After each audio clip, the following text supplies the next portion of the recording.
So just 1 minute.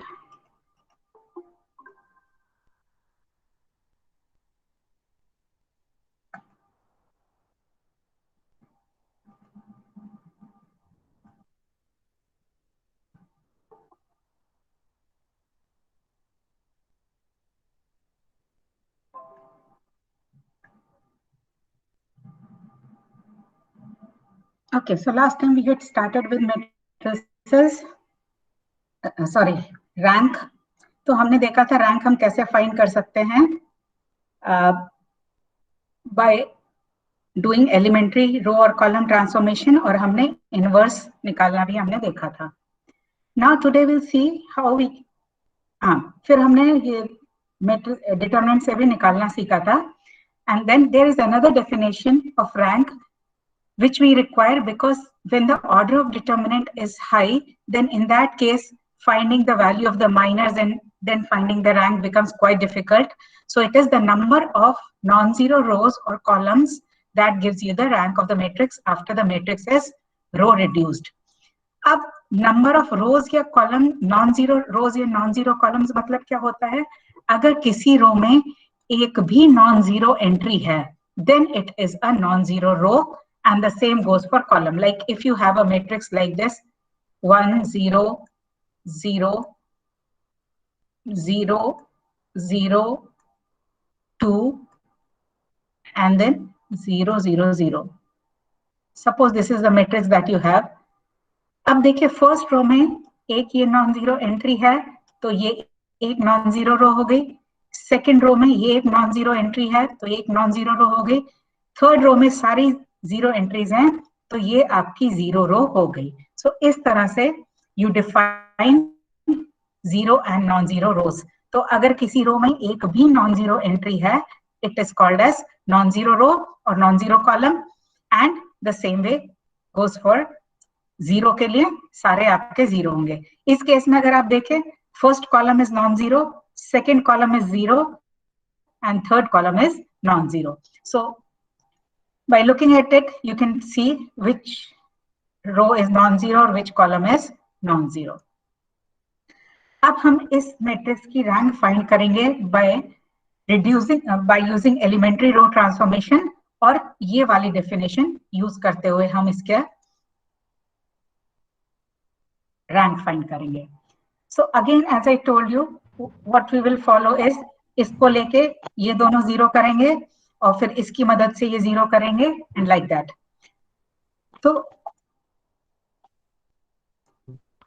कुछ लोग join नहीं हुए, एडमिट कर लीजिए. नहीं, क्यों कर लें? कितनी देर तक ज्वाइन करेंगे? 10 मिनट तक ज्वाइन ही करते रहेंगे क्या हम? कल तुम लोग को साफ साफ बता दिया था बाहर रहने दो सबको, फिर हमारी रिकॉर्डिंग डिस्टर्ब हो जाती है. जाने दो, चलो आज कर ले रहे हैं, कल से नहीं करेंगे.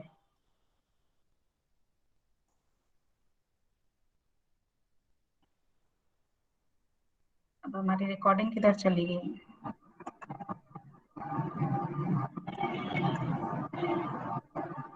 देखो यही गड़बड़ होता है, हमारा स्क्रीनिंग गायब हो गया.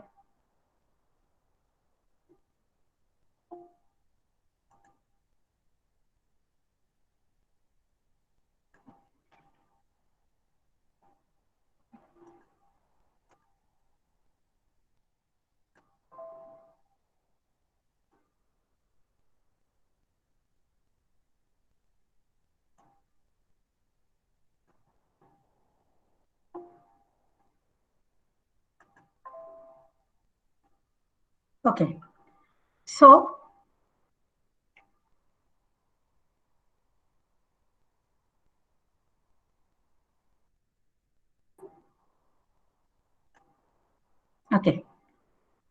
what I did is R2 minus 2R1 and R3 minus 3R1. तो उससे हमारे ये दोनों जीरो हो गए. अब इस प्रोसेस में हमारे ये दोनों एंट्रीज भी जीरो हो गए. तो अब हम ये एंट्री तो ऑलरेडी जीरो है, तो कुछ करना नहीं है. अब हम ट्राई करते हैं इस एंट्री को जीरो करने को. So what we do is we perform R3 minus R2, so this also becomes zero. Now look here, first row is non-zero, second row is non-zero, third row is zero. So the number of non-zero rows is 2, therefore the rank of matrix is 2.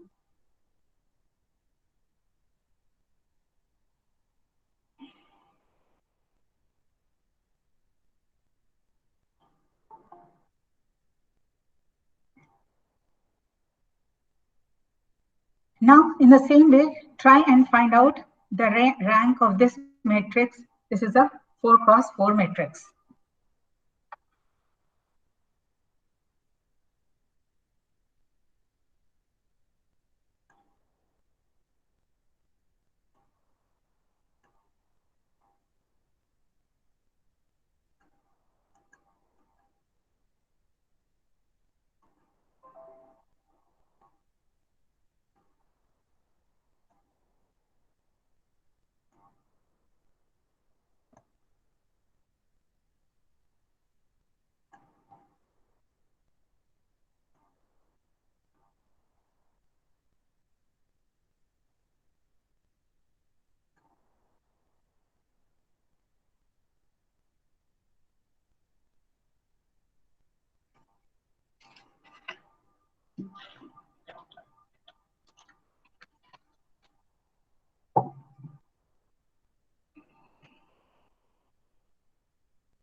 इसका answer ma'am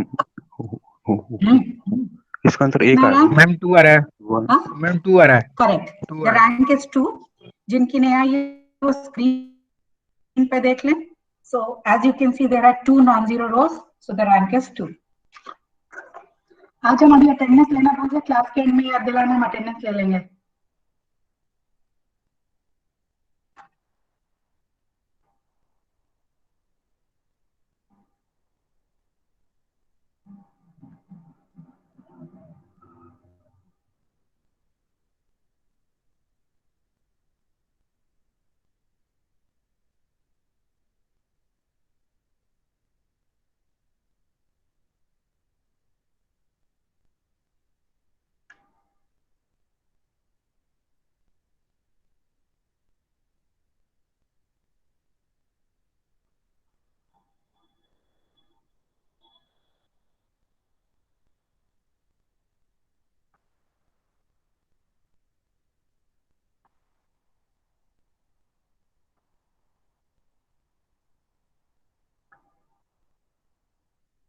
okay, सो ये तो एक तरह हो गया rank find करने का, जिसमें खाली आप जितने रोज को जीरो बना सकते हैं उतने को बना देते हैं. And as I told you, ये जो हम लोग ने अपर ट्रायंगुलर में कन्वर्ट करने का जो मेथड अपनाया था, that is first diagonal element को यूज करके ये दोनों एंट्री जीरो, सेकंड को यूज करके उसके नीचे वाली जीरो, वो ही हम लोग अपनाते रहेंगे. एंड उससे will get everything and we will not end up into the loop. दूसरा कई बार क्वेश्चन आता है, find the rank of the matrix by reducing it to echelon form. Echelon form क्या होता है? इसके लिए 3 चीजें आपको चेक करनी होती है. The first non zero element in a row should be unity. जैसे ये जो फर्स्ट नॉन जीरो एलिमेंट यहाँ देखिए, ये भी 1 है और यहाँ पे भी ये 1 है. So the first non zero element in the row should be unity. Non zero element means of course हम नॉन जीरो रो की ही बात कर रहे हैं, क्योंकि जीरो एलिमेंट में तो सारे ही जीरो होंगे. All non zero rose if any preceded the zero रोज. मानिए ये जो जितनी भी जीरो रोज हैं वो आखिर में होनी चाहिए, और जितनी भी नॉन जीरो रोज हैं वो ऊपर होनी चाहिए. जैसे ये देखिए, 2 नॉन जीरो रोज हैं तो ये दोनों नीचे हैं, और दोनों जीरो रोज नीचे हैं और दोनों नॉन जीरो रोज हमारी ऊपर हैं. तीसरी चीज है, every leading one is to the right of one above it. इसका मतलब क्या हुआ? एक मिनट को. ओके, एवरी लीडिंग वन, ये देखो इस रो में ये 1 लीड कर रहा है, इस रो में ये 1 लीड कर रहा है, and like that. Every leading one is to the right of 1 above it. माने अगर ये यहाँ पे है तो दूसरे में इसके नीचे नहीं होगा 1, इसके नीचे के मतलब इसके राइट में होगा. जैसे ये इधर है, इसके राइट में ये है. अगर मान लो तीसरा होता तो इधर या इधर होता. सो अगर ये 3 कंडीशंस कोई मैट्रिक्स सेटिस्फाई कर रहा है, then we call it in the echelon form. कुछ बुक्स में ये 1 as a leading entry is not, जरूरी नहीं होता है. वो कहते हैं कि 1 की जगह कोई भी नंबर हो सकता है, बट क्योंकि आपके वो एच.के. दास और जो भी बुक आप लोग फॉलो करते हैं उसमें ये लीडिंग एंट्री 1 ही है, तो हम लोग यही कंसिडर करेंगे, ये कंसिडर नहीं करेंगे. So will consider all these 3. अब हम इसके कुछ एग्जांपल्स दिखा देते हैं. देखिए, इसमें हमारी 3 नॉन जीरो रोज हैं, 1 2 3, क्योंकि हर रो में एक ना एक नॉन जीरो एलिमेंट है और एक ही जीरो एलिमेंट है. दूसरी बात, ये तीनों नॉन जीरो रो में जो पहली नॉन जीरो एंट्री है वो देखिए 1 है. दूसरी कंडीशन सेटिस्फाई हो गई. तीसरी, ये जो सेकेंड लाइन में 1 है वो फर्स्ट लाइन के राइट में है. थर्ड लाइन में जो 1 है वो सेकेंड के राइट में है. सो तीनों कंडीशन सेटिस्फाई होती हैं. सो ये मैट्रिक्स हमारा इक्लॉन फॉर्म में है. द सेम वे ये देखिए, ये leading entry in the first row, leading entry in the second row, leading entry in the third row, तीनों 1 है. जीरो रोज आखिर में है, नॉन जीरो रोज ऊपर हैं, और हर ये जो सेकेंड रो में जो 1 है वो फर्स्ट रो के 1 के राइट में है, थर्ड रो में जो 1 है वो सेकेंड के राइट में है, and like that. And the same thing holds for this. So ये तीनों के तीनों ही matrix different types of echelon matrix represent करते हैं. सो 3 चीजें आपको ध्यान रखनी है. हर रो में पहली जो नॉन जीरो एंट्री होगी वो 1 होनी चाहिए. दूसरी, जीरो रोज, जितनी भी जीरो रोज हैं वो सारी आखिर में होनी चाहिए, नॉन जीरो रोज ऊपर होने चाहिए. और तीसरी, जो सेकेंड रो में 1 है वो फर्स्ट रो के राइट में होना चाहिए, थर्ड रो में जो 1 है वो सेकेंड रो के राइट में होना चाहिए, and so on. Now let's come to the problem. Using elementary transformation, reduce the given matrix in echelon form. So ये हमारा matrix दिया है. The order is 3 cross 4. So definitely we know इसकी rank 3 से ज्यादा नहीं हो सकती. Now we perform the row operations. तो हम इसको और इसको 0 करते हैं. तो हम इसके लिए क्या करते हैं? R2 we replace by R2 minus 3R1 and R3 we replace by R3 plus 2R1. तो इसकी मदद से हमारी ये दोनों एंट्री 0 हो गए. And these numbers also change when we are applying this row operation. अब हम क्या करते हैं? अब हमें ये एंट्री 1 लानी है. एक तो तरीका आपको हमने बताया था, आप डिवाइड कर सकते हैं, but again as I suggested try and avoid division, क्योंकि उससे थोड़ा कैलकुलेशन मिस्टेक्स होने के चांसेस ज्यादा रहते हैं. तो अब हम क्या कर रहे हैं? I replace R2 by 3R2 plus R3. तो ये -2 की जगह हमारी एंट्री 1 हो जाएगी और ये सेकेंड रो हमारी चेंज हो जाएगी. एक बार यहाँ पे एंट्री 1 आ गई तो उसकी मदद से हम इसको 0 कर सकते हैं. तो उसके लिए हमने क्या किया? R3 is replace by R3 minus 7R2 which becomes 0. अब इसके आगे हम चाहें तो ये एंट्री को 0 कर सकते हैं, इनमें से एक एंट्री को, बट चौथी एंट्री हमारी 0 ही रहेगी. मतलब इसके बाद फर्दर रोज हम 0, कुछ एलिमेंट्स हम 0 कर सकते हैं, बट पूरी की पूरी रो हम 0 नहीं कर सकते.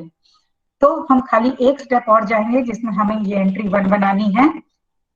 एक बार हमने ये एंट्री 1 बना ली. अब आप देखिए यहाँ पे आप कुछ भी कर लें, तीनों रोज नॉन जीरो ही रहने वाली हैं. कोई भी रो आप 0 नहीं बना सकते हो. सो we'll stop here, and as you can see there are 3 non-zero entries.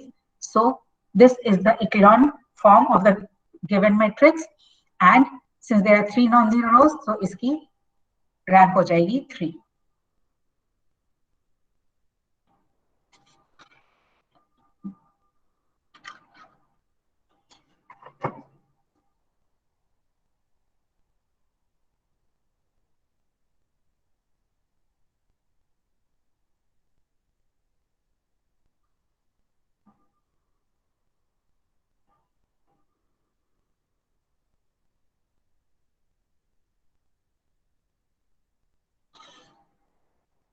Okay, now try and find the rank of this matrix by reducing it to echelon form.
कितनी है रैंक?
Ma'am rank 3।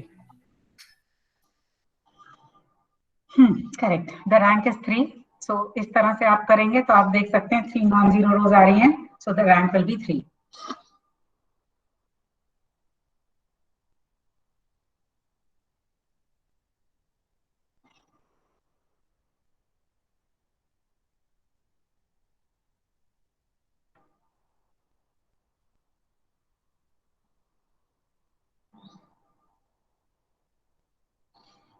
तो ये हमेशा ध्यान रखिए कि जब आप इक्लोन फॉर्म में रिड्यूस करते हैं तो आपको खाली रो ऑपरेशन यूज करना है। आप चाहे तो खाली कॉलम ऑपरेशन भी यूज कर सकते हैं, but I will suggest you to use row operations only, क्योंकि आगे जाके भी हम लोग जब सिस्टम ऑफ इक्वेशन सॉल्व करेंगे तो उसमें हम रो ऑपरेशन ही यूज करेंगे, उसमें हम कॉलम ऑपरेशन यूज नहीं कर सकते।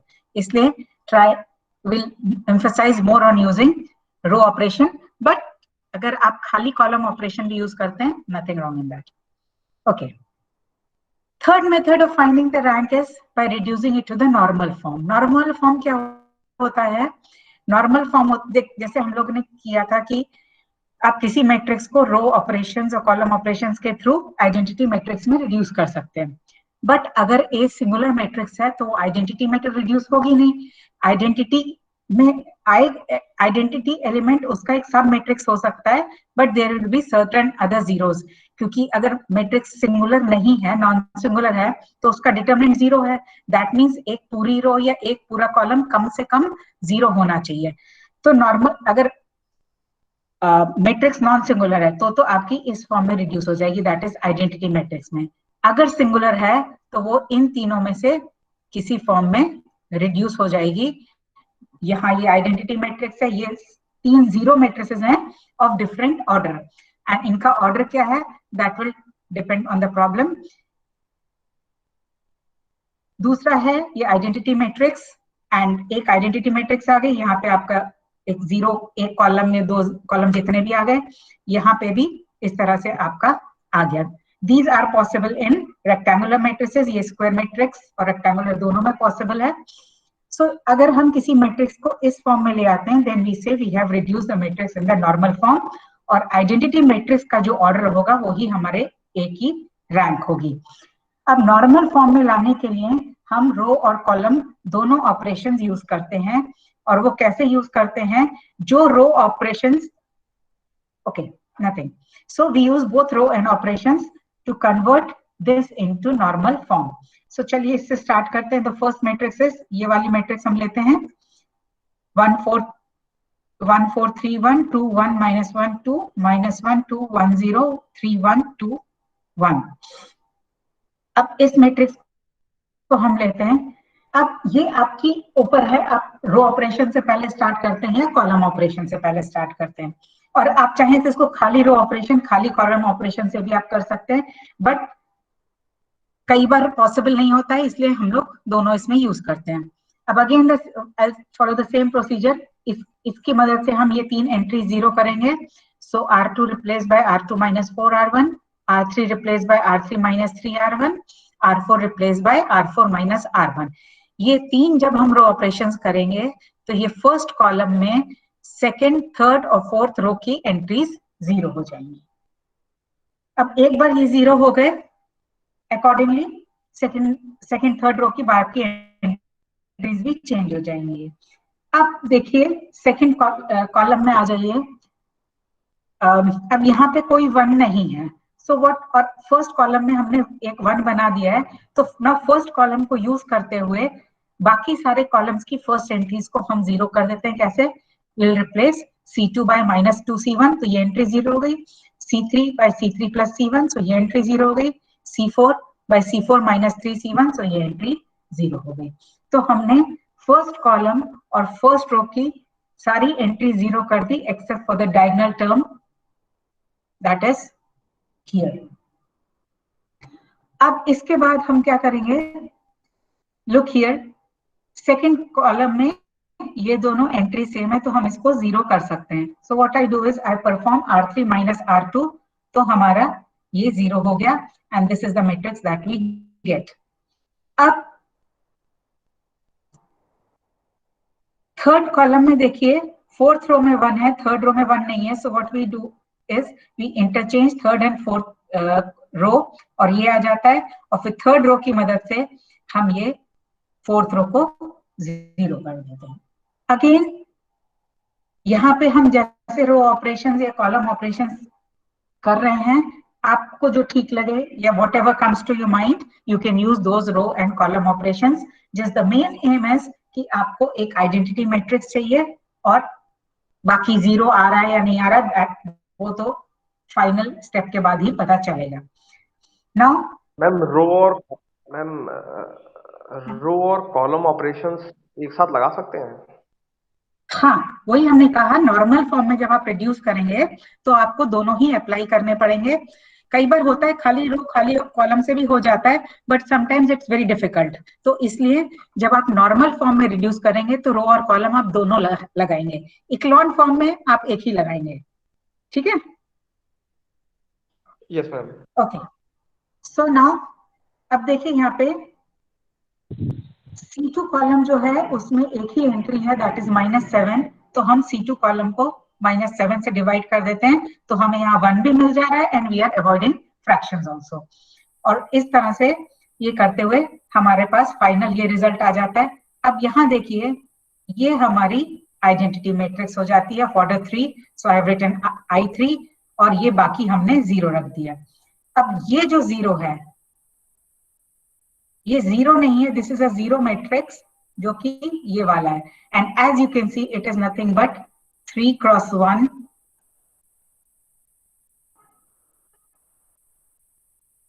सो ये मैट्रिक्स का ऑर्डर 3 × 1 है।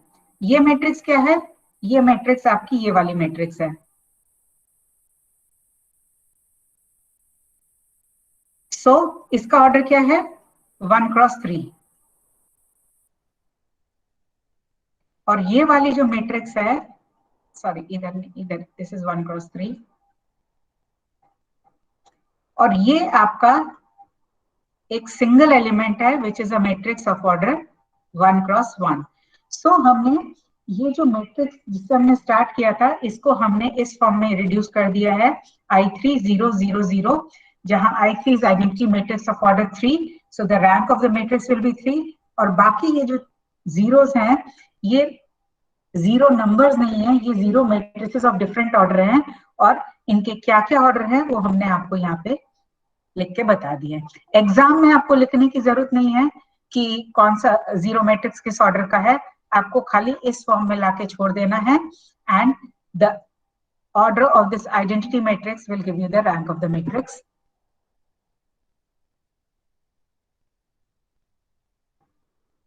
Just go through this. If you have any questions, you can ask.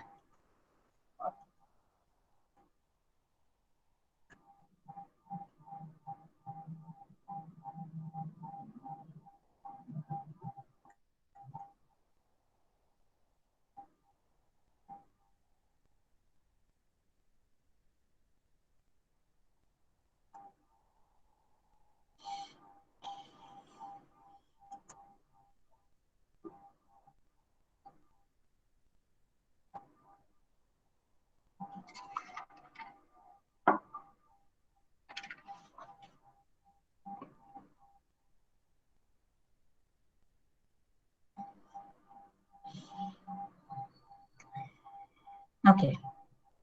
Now try and find the rank of this B part by reducing it to normal form.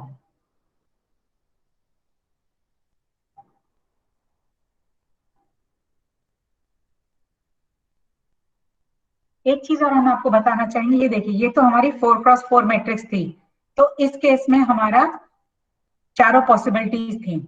ये हमारी क्या है, 4x5 मैट्रिक्स है, तो ये possibility तो हमारी rule out हो जाती है। तो इसका माने फर्स्ट 3 में से ही कोई फॉर्म आएगा आपका, जब आप इसको नॉर्मल फॉर्म में रिड्यूस कर देंगे। चलिए ट्राई करें। Ma'am third row fourth element क्या है? Third row fourth element is 3 + 3।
Ma'am 4 है मेरा।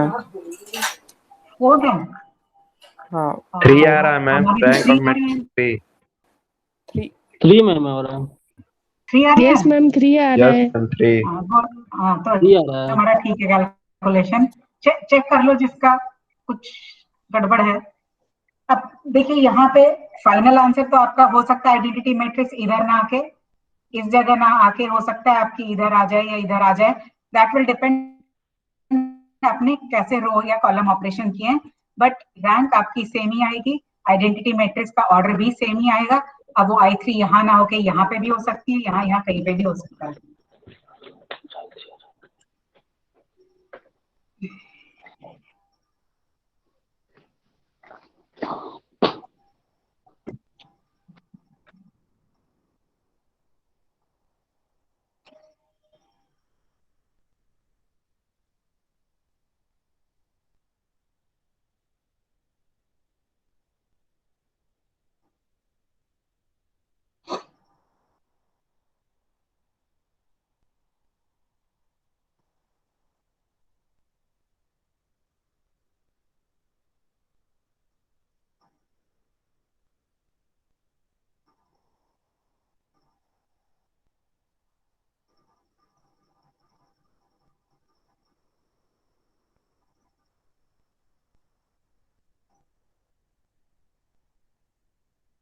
ओके सॉरी, हमें तुम लोगों को गलत आंसर दिखा दिया। तो पुराना वाला था, ये है नया वाला, ये देख लो। वो तो हमने आप लोग को करके बताया था। सो इसकी रैंक हाँ 3 है। पहले इतना देख लो, फिर नीचे वाला पेज दिखा देते हैं।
ये फर्स्ट आई ऑल्सो डिड, हमने कुछ गलती कर दी तो हमारी भी रैंक 4 आ रही थी, देन आई करेक्टेड, फिर ये 3 आ गई rank.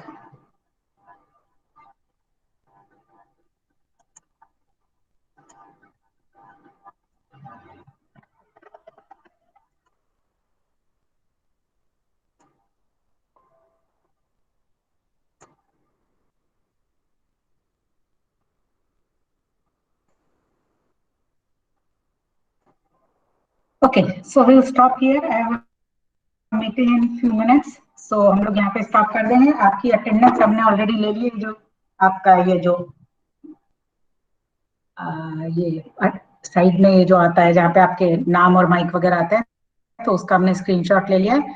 So I take attendance from this. So that's all for today. अगली बार हम लोग एक मेथड और देखेंगे रैंक फाइंड करने का, and then we will move on to the system of solutions. Thank you all can leave now. Ma'am okay.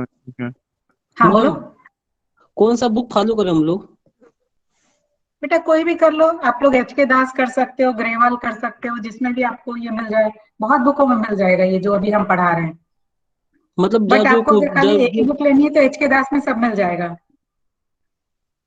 अच्छा ओके मैम। ठीक है, ग्रेवाल हमने देखी नहीं है, मतलब वैसे पता है देखी है, लेकिन ये पता नहीं है कि उसमें आपका पूरा सेकंड सेमेस्टर का सिलेबस है या नहीं। सो वो हम नहीं बता पाएंगे। सो बाकी मैम BS ग्रेवाल बहुत ज्यादा डीप में है वो। तो ठीक है, डीप में है